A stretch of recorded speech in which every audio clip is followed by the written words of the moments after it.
අද අපි නිින්දෙන් ගොරවන එක ගැන තමයි කතා කරන්නේ. මොකද ඊළඟට රෝගියෙක් ආවා ටිකක් එයා මහතයි. එයා මගේ ළඟට බේත් ගන්න ආවේ ඇත්තටම නිින්දෙන් ගොරවනවා කියලා නෙමෙයි. නමුත් එයා දිහා බැලුවම මට හිතුණා එයාට ගොඩක් ප්‍රශ්න තියෙනවා ඇති කියලා.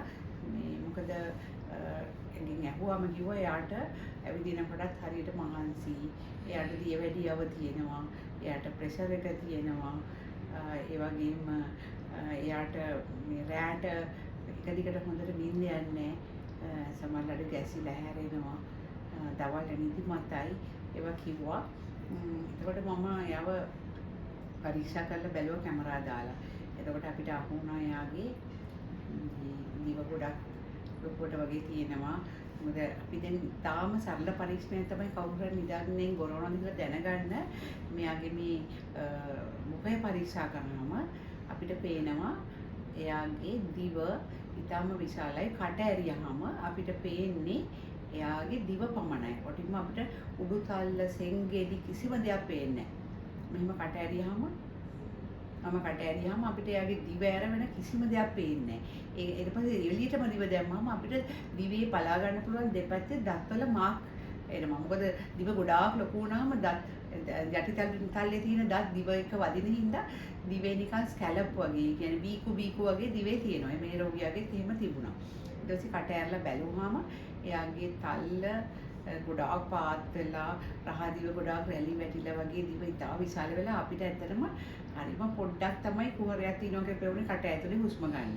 ඒක අමාරුවෙන් කැමරාව දැම්මහම අපිට ශ්වාසනාලය යන්තමට පේනුණා. ඉතින් මේ තෙල් තැන්පත් වීම නිසා තමයි දිව ගොඩක් මහත් වෙන්නේ. මොකද අපි දන්නවා අපි මහත් වෙනකොට ඇගේ ශරීරයේ හැමතැනම තෙල් තැන්පත්. මේ තියෙන්නේ දිවේ තියෙන තෙල් තට්ටුව. මේ තෙල් තට්ටුව කහපාට පෙන්නුම් කරනවා මේ MRI ස්කෑන් එක. ඔබට පේනවද ඒ තෙල් තට්ටුවට වැඩිය මේ පැත්තේ තියෙන පින්තූරේ තෙල් තට්ටුව ඉතාම විශාලයි. ඒ වගේම මේ පුද්ගලයා මහත් වෙලා තියෙනවා. මේ නිකටවල් දෙකක් ඇවිල්ලා ඒත් එක්කම දිවත් ඉතාම විශාල විදිය වෙලා තියෙනවා. එතකොට අපි මහත් වෙනකොට අපි ශාරීරික පමණ නෙමෙයි මහත් වෙන්නේ. අපි මේ තෙල් තට්ටුවත් මහත් වෙනකොට ගොරවන්න මේක ප්‍රධාන හේතුවක් වෙනවා. මොකද දැන් මේ විදිහට දිව ගිහිල්ලා ශ්වසන මාර්ගය මේ තියෙන්නේ අපේ ශ්වසන මාර්ගය. ඒක අවහිර කරනවා. මොකද මේ දැන් මේ කෙට්ටු එක්කෙනෙකුට වැඩිය මහතෙක් කෙනෙක්ගේ උඩු බෙලිය අතර නිදාගත්තාම මේ විදිහට ශ්වසන මාර්ගයේ අවහිර වෙන්න පුළුවන් ප්‍රධාන හේතුවක් තමයි දිව. දැන් අපි බලපු රෝගියාගේ දිව ලොකු වෙලා එයාගේ අර දත්වල මාක් නිකන් බීකෝ වගේ තිබුණා. මේ දිව මහත් වෙන අපි කෙට්ටු වෙනකොට ඇඟ කෙට්ටු වෙන එක වගේම දිව කෙට්ටු වෙන එකත් ගැරවීම අඩු වෙන්න සාධකයක් වෙනවා. ඊට හුස්ම ගන්නකොට සද්දයක් ඇහෙනවද ඔයාට? ඔව්. දැන් ඔය නාය හුස්ම මේ කටයි මේ ගොරවන වෙලාව දෙකෙන් තමයි මම හුස්ම දැන් ඔක්සිජන් යන්නේ දෙකෙන්. නායෙන් කටෙන් දෙක. දිවෙලියට දාන්න ආයි. එළියට දැන් මේ දිව ගොඩක් පළලයි. ඒක නිසා කටින් හුස්ම ගන්නත් අමාරුයි. නහය ඇදයක් තියෙනවා. ඒක නිසා නහයෙන් ගන්නත් අමාරුයි. එතකොට ඔයාගේ ශරීරයත් හුඟක් මේ මහතර තියෙනවා. බඩ ඇතුළට දාගන්න නැතුව සාමාන්‍ය විදිහට ඉන්න ඇඟත් ගොඩක් මහතයි. දවල් නිදිමතයිද ගොඩක්? ඔව් දවල් නිදිමත එනවා. ගොඩක් නිදිමත එනවා. එතකොට ඔයා හැමතිස්සෙම වගේ වාඩි වෙලාද ඉන්නේ? ඔව් වාඩි වෙලා. ඔයාට ඇවිදිනකොට හතිද? ඇවිදිනකොට හති. ඒක තමයි හાર્ට් බීට් එක වැඩි වෙනවා. ඔය මොකද ඔයාගේ බර වැඩි නිසා ශරීරය උසගෙන යන්නත් අමාරුයි. සීනි හැදිලා කොච්චර කල්ද? අවුරුදු 4-5ක් විතර. ඔය එතකොට ඔයා ගාමන්ට් එකේ ඉන්න කාලේ ඔච්චර මහත නැද්ද? නෑ ඒතර වැඩ කරනකොට මහත නෑනේ දැන් ගොඩක්. එතකොට මේ කොලෙස්ටරෝලුත් තියෙනවා සීනිත් තියෙනවා. ප්‍රෙෂර් නම් නෝමල් හිටපු ගමන් මොනයි ප්‍රෙෂර් නම් ළඟ නෝමල්. අපි ප්‍රෙෂර් එකත් බලමු ප්‍රෙෂර් පෙට්ටිය කරගෙන. අපිට කාගේ හරි කොලර් සයිස් එක. ඒ කියන්නේ බෙල්ල කොච්චර මහතද? කොලර් සයිස් එක ඇහුවාමත් අපිට නිින්දෙන් ගොරවන කියලා පොඩි අවබෝධයක් ගන්න පුළුවන්. 17ට වැඩි කොලර් සයිස් එකක් තියෙනවා නම් පිරිමි කෙනෙකුගේ බෙල්ල කොටයි නම් ඒ අයත් ගොඩක් වෙලාවට ගොරවනයි කියලා අපිට ගන්න පුළුවන්. ඒ වගේම අපි තව ප්‍රශ්නයක් අහනවා නිදිමත දර්ශකයේ කියලා. ඒ කියන්නේ ප්‍රශ්න 7ක් අහනවා නිදිමත දර්ශකයේ. අපි මේ පින්තූර ඔබට පෙන්නනවා නිදිමත දර්ශකයේ. එක ප්‍රශ්නයකට දෙන්නේ අපි ලකුණු 3 ගානේ. වැඩිම නිදිමතක් තියෙනවා නම් අඩුම නිදිමතක් තියෙනවා නම් අපි ලකුණු දෙන්නේ නැහැ. යන්තමින් නිදා වැටෙනවා නම් එකක් දෙනවා ලකුණු. එතකොට මේ ප්‍රශ්න 8ක් තියෙනවා. ප්‍රශ්න 8ට මුළු ලකුණු 24යි. එතකොට එක ප්‍රශ්නයකට 3 ගානේ 24යි. 24න් 10කට වැඩි නම් කාගේ හරි නිදිමත දර්ශකයේ ලකුණු. එයාට අවදානමක් තියෙනවා කියලා ඊට පස්සේ අපි නිින්දෙන් පරීක්ෂණයක් නිද්‍රා රෝග පරීක්ෂණයක් කරන්න ඕනේ කියලා අපි තීරණය කරනවා. ඒ කියන්නේ ලෙඩට රෝහලේ ඇඳලා නිදා ගන්න ඇරලා අපි වයර් හයි කරලා එයාගේ රෑ කියන්නේ 8ට පටන් ගන්න පරීක්ෂණය උදේ 6ට ඉවර කරන්නේ. ඒකට අපිට ගොඩාක් දත්ත ලැබෙනවා මේ රෝගියාගේ.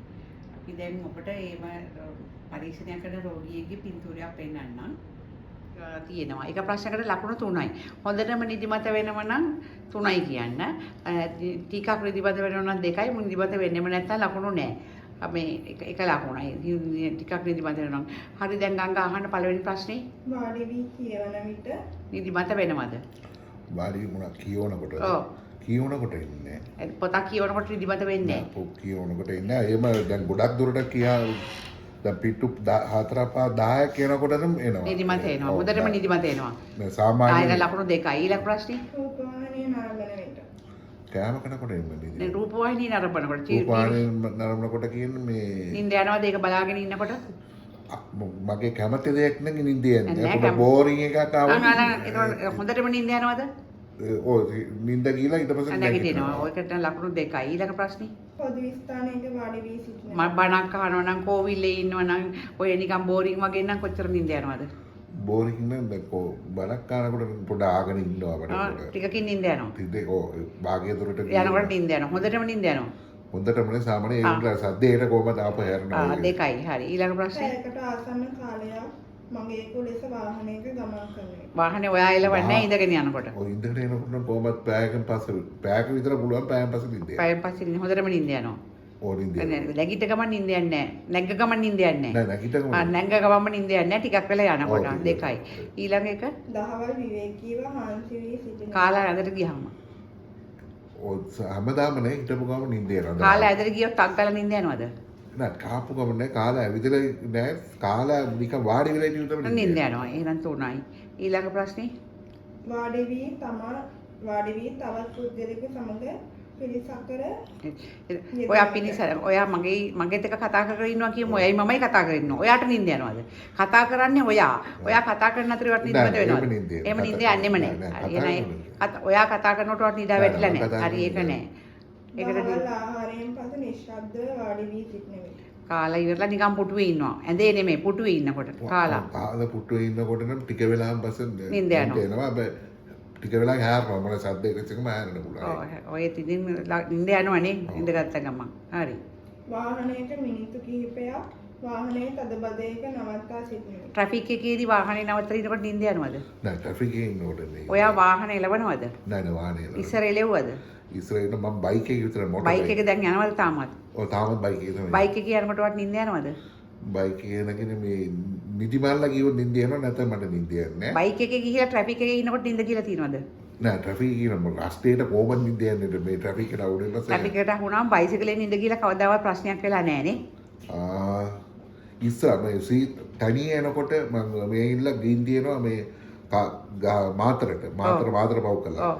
එතකොට අර උලන් වදිනකොට අර බීච් පොඩ්ඩක් එකේ නිින්ද යනකොට යනවා. නිින්ද එනවා. හරි. උලන් වදිනකොට හැබැයි ඔයා එලෙව්වත් නිින්ද කියලා තියෙනවා නේ. මම එනකොට නිින්ද උලන් ගිහලා තියෙනවා. වදිනකොට නිින්ද එතකොට ගිහලා මම නවතිනවා. හරි. නවතලා වතුර බෝතලයක් නම් බීවෙන් පස්සේ නිින්ද හරි. කරනවා. එහෙනම් ලකුණු කියන ලකුණු එකට තුනක් දෙන්න වෙනවා. නිින්ද ගිහිලා තියෙනවා තනියෙන් යනවා. ඇක්සිඩන්ට් වෙලා තියෙනවද? නෑ ඇක්සිඩන්ට් වෙලා. ඇක්සිඩන්ට් වෙලා නැහැ. වාඩි වෙලා කියවන විට ලකුණු 2යි. රූපවාහිනිය නරඹන ලකුණු 2යි. පොදු ස්ථානයක වාඩි වී සිටින විට ලකුණු 2යි. පැයකට ආසන්න කාලයක් මගේ රුස ගමන් කරනකොට 3යි. දහවල් විවේකීව හාන්සි වී සිටින විට 3යි. තවත් පුද්ගලයෙකු සමග පිළිසඳර යෙදෙන විට එතන ලකුණු එකක්වත් නැහැ නිින්ද යන්නේ නැහැ කිව්වා. දවල් ආහාරයෙන් පසු නිශ්ශබ්දව වාඩි වී සිටිනකොට එතන 2යි. වාහනේ මිනිත්තු කිහිපයක් අදවදයක නවත්වා සිටින විට ඒකටත් 2යි. එතකොට ලකුණු ගන්න ටෝටල් එක හදා ගන්න ඕනේ.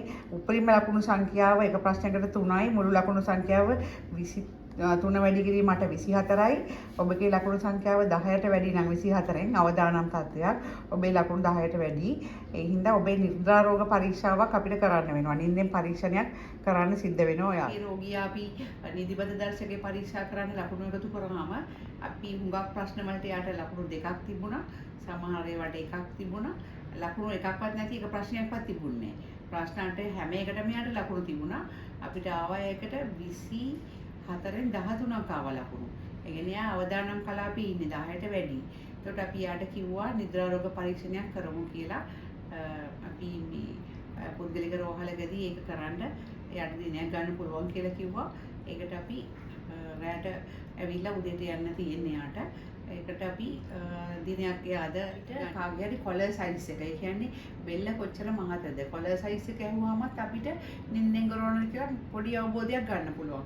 17ට වැඩි කොලර් සයිස් එකක් තියෙනවා නම් පිරිමි කෙනෙකුගේ බෙල්ල කොටයි නම් ඒ අයත් ගොඩක් වෙලාවට කොරෝනායි කියලා අපිට ගන්න පුළුවන්. ඒ වගේම අපි තව ප්‍රශ්නයක් අහනවා නිදිමත දර්ශකයේ කියලා. ඒ කියන්නේ ප්‍රශ්න 7ක් අහනවා නිදිමත දර්ශකයේ. අපි මේ පින්තූර ඔබට පෙන්නනවා නිදිමත දර්ශකයේ. එක ප්‍රශ්නයකට දෙන්නේ අපි ලකුණු 3 ගානේ වැඩිම නිදිමතක් තියෙනවා නම් අඩුම නිදිමතක් තියෙනවා නම් අපි ලකුණු දෙන්නේ නැහැ. යන්තමින් නිදා වැටෙනවා නම් එකක් දෙනවා ලකුණු. එතකොට මේ ප්‍රශ්න 8ක් තියෙනවා. ප්‍රශ්න 8ට මුළු ලකුණු 24යි. එතකොට එක ප්‍රශ්නයකට 3 ගානේ 24යි. 24න් 10කට වැඩි නම් කාගේ හරි නිදිමත දර්ශකයේ ලකුණු. එයාට අවදානමක් තියෙනවා කියලා ඊට පස්සේ අපි නින්දෙන් පරීක්ෂණයක්, ඒ නිද්‍රා රෝග පරීක්ෂණයක් කරන්න ඕනේ කියලා අපි තීරණය කරනවා. ඒ කියන්නේ ලෙඩට රෝහලේ ඇඳලා නිදා ගන්න ඇරලා අපි වයර් හයි කරලා එයාගේ රැය කියන්නේ 8ට පටන් ගන්න පරීක්ෂණය උදේ 6ට ඉවර කරන්නේ. ඒකට අපිට ගොඩාක් දත්ත ලැබෙනවා මේ රෝගියාගේ. අපි දැන් ඔබට ඒව පරීක්ෂණය කරන රෝගියෙක්ගේ පින්තූරයක් පෙන්නන්නම්. ස්ලීප් ස්ටඩියකට සූදානම් කරපු ලෙඩෙක්. ඔබට පේනවා ඇති මේ රෝගියා නිදාගෙන හිටියට මෙයාට වයර් ඉතා විශාල සංඛ්‍යාවක් හයි කරලා තියෙනවා. මේ හැම වයර් එකම වැදගත් අපිට නිින්දෙන් ගොරවන පරීක්ෂණයේදී දත්ත ලබා ගන්න. ඉතින් මේ හේතුව නිසා සමහර රෝගීන් කියනවා ස්ලීප් ස්ටඩි පරීක්ෂණයේදී හරියට නිින්ද ගියෙත් නෑ කියලා. කොහොම වුණත් මේ ලෙඩාගේ ඔක්සිජන් මට්ටම බලන්න, ඇහැ වැඩ කරන හැටි බලන්න, නහයෙන් යන වාතය බලන්න, කටින් යන වාතයේ ප්‍රමාණය බලන්න, එතකොට මේ පපුවේ කොච්චර දුරට උස් පහත් වෙනවද කියලා බලන්න. මේ හැම එකටම අපි වයර් හයි කරලා තියෙනවා. මේ වගේ මොලේ ක්‍රියාකාරීත්වය බලන්නත් මේ ගොඩාක් මේ තොපිය වගේ එකට හයි කරලා තියෙනවා. මේ වයර් ගොඩක් මොලේ ක්‍රියාකාරීත්වය බලන්න. ඒතකොට සම්පූර්ණ ස්ලීප් ස්ටඩි එකක් කියන්නේ රෑ 8ට පටන් අරගෙන උදේ 6ට ඉවර වෙන මේ වගේ ස්ලීප් ස්ටඩි එකකට. ඒතකොට අපි ස්ලීප් ස්ටඩි එක පටන් ගන්නේ රෑ 9 පහුවෙලා. නමුත් හෙදියන්ට මේවා හයි කරන්න වෙලාව ඕන නිසා රෝගියව ටිකක් කලින් ගේනවා. තෙල් ගාලා නැතුව ඔළුව හොදලා ඒ වගේ තමයි අපි එන්න කියන්නේ. මේ විදිහට මේ ස්ලීප් ස්ටඩි එක උදේට කරාම වාර්තාවක් හම්බ වෙනවා මැෂින් එකේ. ඊට පස්සේ ඒක ડોක්ටර් කෙනෙක් විසින් රිපෝට් කරලා තමයි අපි මේ නිින්දෙන් ගොරවන එකේ අවදානම් කොච්චරද කියලා ගණනය කරන්නේ.